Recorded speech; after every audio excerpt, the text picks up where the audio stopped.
तुझ्याशी लग्न करण्याच्या लायक नसतो तर तुझ्याशी लग्न करण्याच्या लायक नसतो मी तर पचवलाही असता तुझ्या आई वडिलांचा नकार. तुझ्याशी लग्न करण्याच्या लायक नसतो मी तर पचवलाही असता तुझ्या आई वडिलांचा नकार. काय करणार. पण इथे जातीमुळे होत होता माझ्या प्रेमाचा घात. पण इथे जातीमुळे होत होता माझ्या प्रेमाचा घात. काय करणार. तुझ्या आई वडिलांना दिसत होती माझी जात. आपली प्रेम कहाणी खूप सुंदर होती. आपली प्रेम कहाणी खूप सुंदर होती. पण तिला लागला होता जातीमुळे कुरूपतेचा शाप.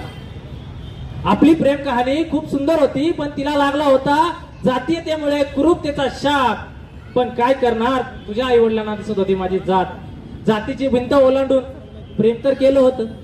जातीची भिंत ओलांडून प्रेम तर केलं होतं. लग्न करायची हिंमत नाही झाली. जातीची भिंत ओलांडून प्रेम तर केलं होतं. लग्न करण्याची हिंमत नाही झाली. कारण धर्माच्या दलालांनी